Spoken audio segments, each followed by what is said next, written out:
Vai tu zini, kā tiek ražota visu latviešu mīlētā ķelmēnu maizīte? Lai tev noskaidrotu, mēs ar Donu aizdevāmies uz Gulbenes novadu, lai izsekotu procesam no Rudzu graudiņa līdz Rīmī plauktam. Ķelmēnu saimnieki sākumā mūs atveda uz vietu, kur viss sākas, uz kalti. Tur mēs nogaršojām īstu bioloģisku rudzu graudiņu, un turpat redzējām jau to samaltu. Tāds pilns grauds samaļās, kur var redzēt, viņi nonāk tornī. Tur ir tas grauds, ko mēs tikko apēdām. Un tad tie ir mūsu rudzu rupjie pilngraudu milti. Bet tālāk visu kopā devāmies uz, manuprāt, pašu interesantāko vietu, kur pa īstam top leģendārā maizīte. Sākumā, protams, lai ienāktu, jāievēro visas higienas prasības, un tālāk jau varējām ielūkoties pašā procesā. Pašā ražotnes sākumā redzējām milzu apjomus ar dažādu veidu sastāvdaļām un pat pagaršojām vietējās ķimenes, kas dosies maizītē. Redzējām, kā notiek pats sākums - rudzu putras pagatavošanas process. Viņš ir ļoti salds. Vienkārši ar putru no rīta. Šī saldā, garšīgā putra koka kubulos kopā ar ieraugu raudzējās vairāk kā diennakti un ir pats galvenais process, kurā rodas maizītes īstā garša, krāsa un aromāts. Vēl tuvāk maizē jau. Tālāk redzējām, kā metāla abrā notiek visas rudzu putras gatavošanas, maisīšanas process, un pēc tam sekojām tai pa pēdām, jo nākamais posms jau ir mīcīšana un kukulīša veidošana. Arī man bija tā iespēja izveidot savu kukulīti. Sākumā man izskatījās ļoti viegli, bet, kad bija jāmēģina pašai, uzreiz sapratu, ka te ir tāda meistarība, kas noteikti izkopta gadiem. Galvenie 3 noteikumi ir kārtīgi saslapināt rokas, pirkstus turēt kopā un nekad neapstāties. Lūk, te var labi redzēt, kā mans kukulītis izskatās ar profesionāļu gatavotajiem. Tālāk devāmies apskatīties, kā šī pati maizīte cepās. Kukulīši taisa ar rokām. Tad tur maizīti pavada apmēram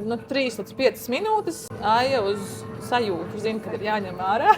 Pēc tam rekur uz dēlīšiem saliek, un šī ir audzētava, tur atkal viņa uzrūkst. Tad ņem ārā un liek tādos vēl plauktos un sasadz. Viņš lēnām dziest uz rupnās kukulis. Un tālāk jau sekoja noslēdzošais posms - maizītes sagatavošana veikala plauktiem. Sagriešana, rūpīga svēršana, marķēšana, iepakošana un sūtīšana prom. Lūk, tieši tā arī dzimst mūsu visu iemīļotā maizīte.